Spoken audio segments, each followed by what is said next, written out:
निर्वाचन आयोग, election commission. सुरुमा निर्वाचनको अर्थ तथा परिचय। निर्वाचन अर्थात् इलेक्सन लोकमत मापन गर्ने वैधानिक विधि हो। अर्को अर्थमा जनताका अभिमतलाई प्रतिनिधिको रूपमा रूपान्तरित गर्ने वैधानिक विधि वा तरिका नै निर्वाचन हो भन्न सकिन्छ। दुई वा दुईभन्दा बढी उम्मेद्वार वा दल मध्येबाट निर्वाचित गर्न पाउने वा मत जाहेर गरी चयन गर्न पाउने अधिकारको प्रयोग नै निर्वाचन हो। निर्वाचन कुनै पनि पदका लागि गरिने प्रतिस्पर्धा हो जुन मतदाताको मत वा अभिव्यक्तिमा आधारित हुन्छ। यो राष्ट्रिय स्तरमा वा निर्वाचन क्षेत्र अनुरूप नियमित रूपमा उम्मेद्वारहरूको निर्वाचन गर्ने प्रक्रियासँग सम्बन्धित रहेको छ। सार्वभौम जनताले आफूले प्राप्त अधिकार प्रयोग गर्ने माध्यम नै निर्वाचन हो। प्रतिनिधित्व प्रणालीलाई सार्थक बनाउने माध्यमको रूपमा निर्वाचन रहेको हुन्छ। बालिग मताधिकारको गोप्य मतदानबाट जनप्रतिनिधि छनौट गर्ने प्रक्रिया नै निर्वाचन हो भन्न सकिन्छ। जनता सबैले आफैले प्रत्यक्ष रूपमा शासन सञ्चालन गर्न र नियन्त्रण गर्न सम्भव नहुने भएकाले आफ्नो मतद्वारा चुनेका प्रतिनिधि वा वारिस मार्फत शासनमाथि नियन्त्रण र सञ्चालन गर्दछन्।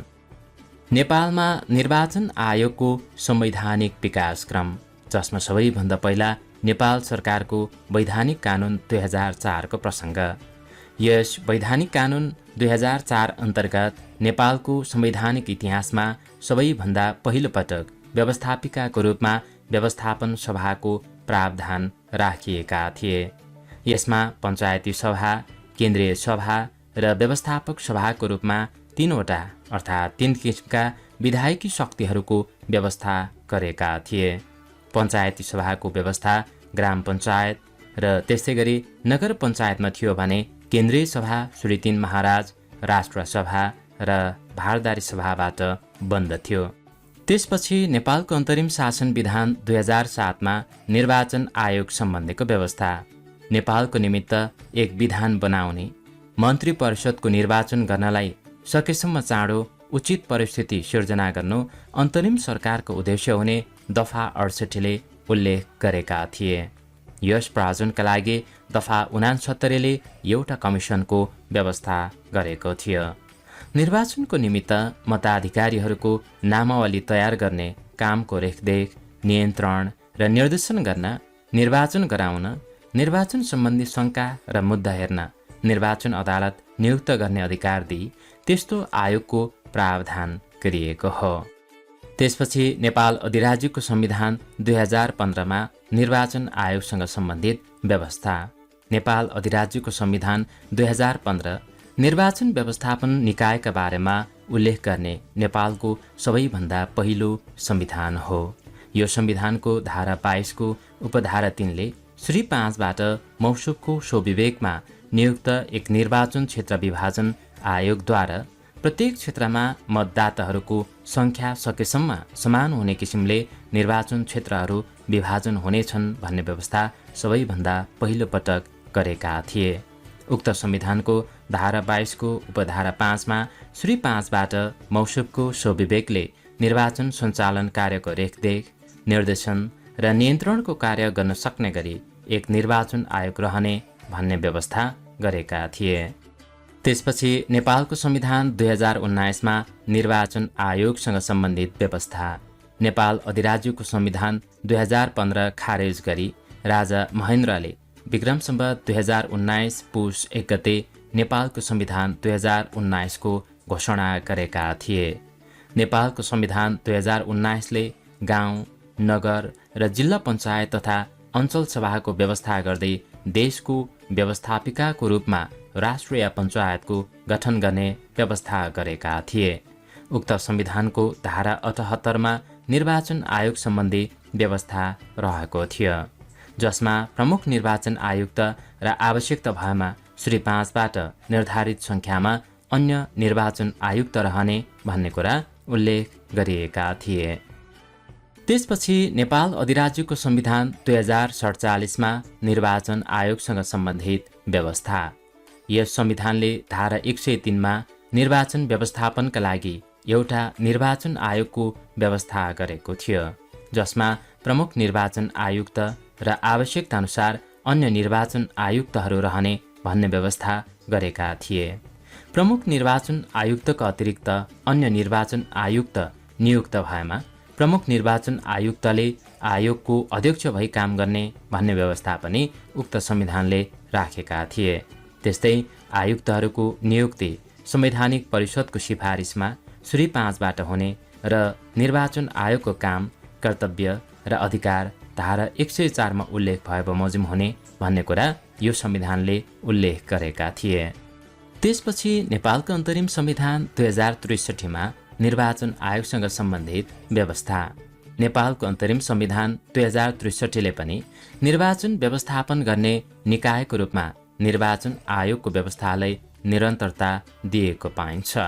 निर्वाचन आयोगमा प्रमुख निर्वाचन आयुक्त र अन्य 4 जनासम्म निर्वाचन आयुक्तहरू रहने व्यवस्था रहेका थिए। संवैधानिक परिषदको सिफारिसमा प्रमुख निर्वाचन आयुक्त र निर्वाचन आयुक्तको नियुक्ति प्रधानमन्त्रीले गर्ने व्यवस्था रहेकोमा 4औं संशोधनबाट सो नियुक्ति राष्ट्रपतिले गर्ने भन्ने व्यवस्था गरेको थियो। त्यस्तै धारा 129 मा निर्वाचन आयोगको काम, कर्तव्य र अधिकारको बारेमा नेपालको अन्तरिम संविधान 2063 ले उल्लेख गरेका थिए। त्यसपछि नेपालको वर्तमान संविधान अर्थात् नेपालको संविधानमा धारा 245 देखि 247 सम्म निर्वाचन आयोगसँग सम्बन्धित काम, कर्तव्य र अधिकार लगायतको विषयमा उल्लेख रहेका छन्। नेपालको संविधानको धारा 245 ले नेपालमा एक निर्वाचन आयोग रहने तथा आयोगमा प्रमुख आयुक्त र अन्य 4 जना आयुक्तहरू रहने भन्ने व्यवस्था गरेको छ। प्रमुख निर्वाचन आयुक्त र आयुक्तहरूको नियुक्ति संवैधानिक परिषदको सिफारिसमा राष्ट्रपतिबाट हुने संवैधानिक प्रावधान रहेको छ। यसै बमोजिम निर्वाचन आयोगको गठन हुने र आयोगको प्रमुख निर्वाचन आयुक्तले अध्यक्ष भई काम गर्ने प्रावधान रहेको छ।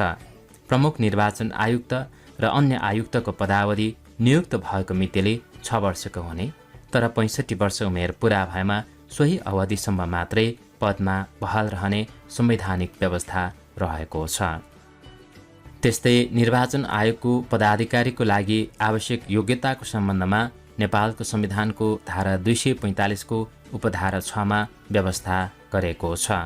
सो व्यवस्थाअनुसार मान्यता प्राप्त विश्वविद्यालयबाट स्नातक उपाधि प्राप्त गरेको हुनुपर्ने, नियुक्ति हुँदाका बखत कुनै पनि राजनीतिक दलको सदस्य नरहेको हुनुपर्ने, 45 वर्ष उमेर पूरा भएको र उच्च नैतिक चरित्र भएको हुनुपर्ने र प्रमुख निर्वाचन आयुक्त र निर्वाचन आयुक्तको पारिश्रमिक र सेवाको शर्त सङ्घीय कानुन बमोजिम हुने भन्ने व्यवस्था उक्त धारामा उल्लेख रहेको छ।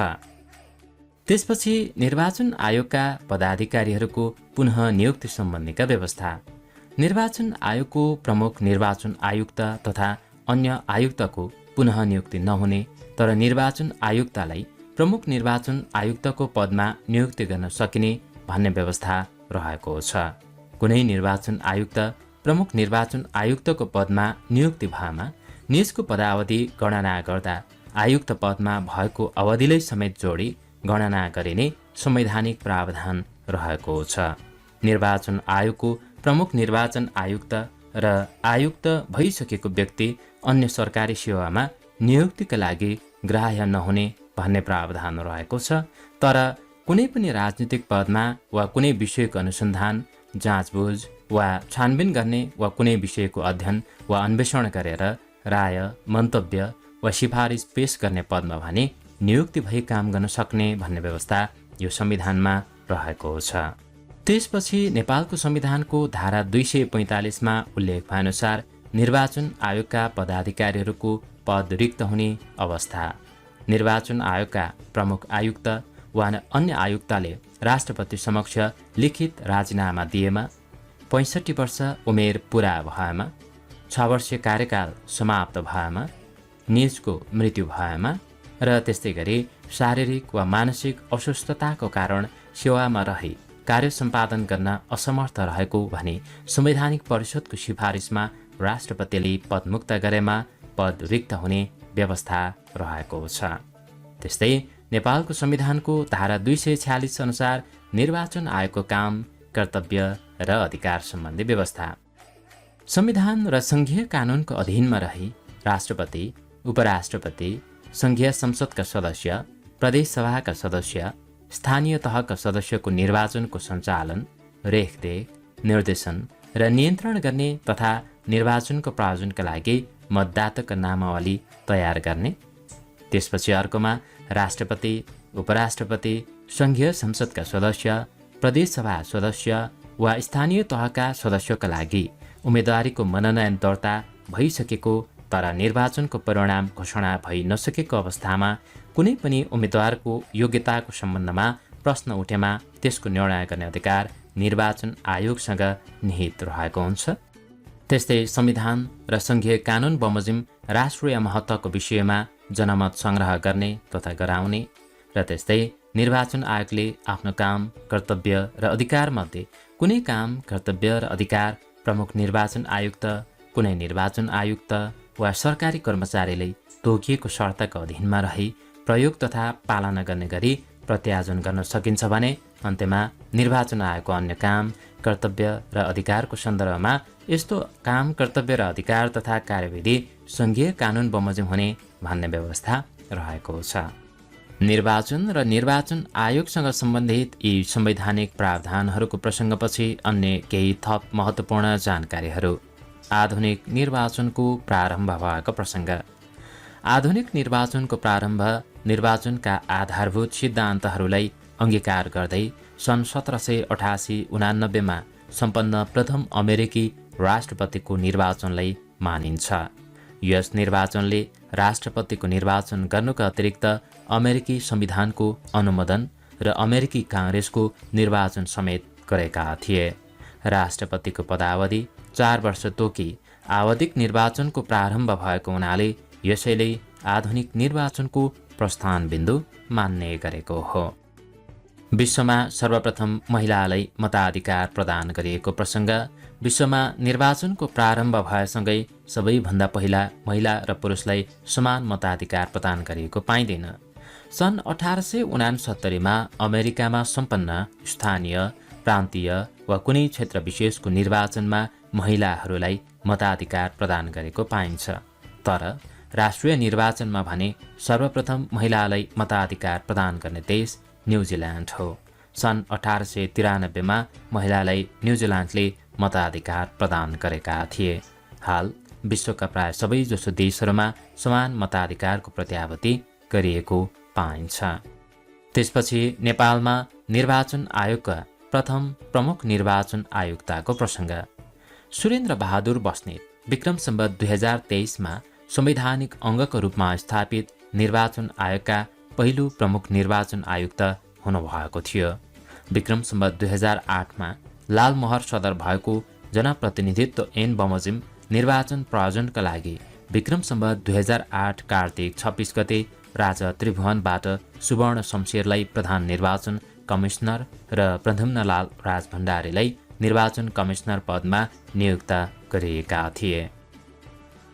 नेपालको इतिहासमा सबैभन्दा पहिलो निर्वाचन विक्रम सम्वत 2004 चैत 3 गते मुलुकभर निर्वाचित नगरपालिका खडा गर्ने र मतदानबाट प्रतिनिधि छान्ने घोषणा भए बमोजिम विक्रम सम्वत 2004 चैत 29 गते सम्पन्न काठमाडौँ म्युनिसिपालिटीको निर्वाचनमा नेपालको इतिहासमा सबैभन्दा पहिलो निर्वाचन सम्पन्न भएको थियो।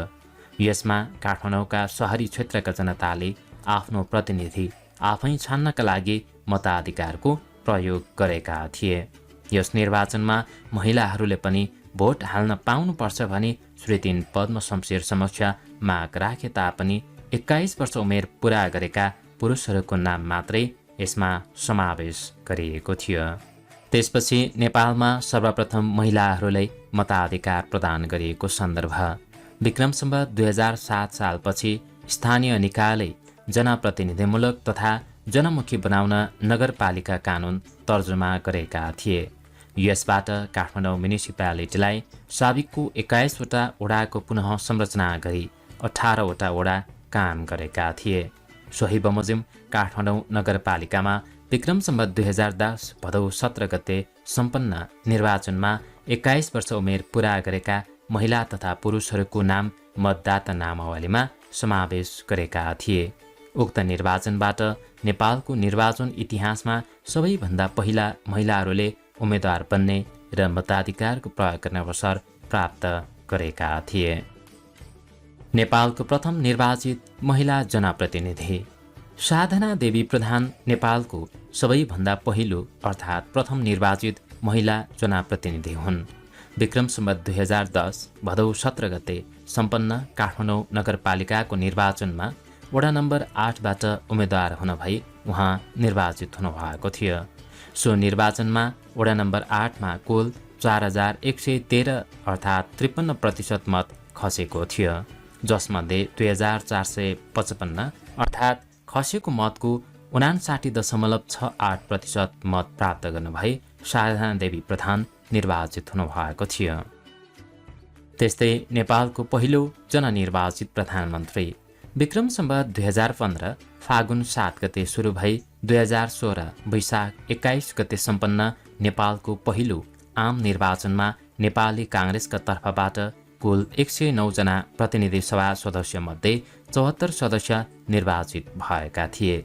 तत्कालीन प्रतिनिधि सभामा 2/3 सदस्य रहेको नेपाली काङ्ग्रेसको संसदीय दलको नेता विश्वेश्वर प्रसाद कोइराला नेपालको प्रधानमन्त्रीमा नियुक्त हुनुभएको थियो।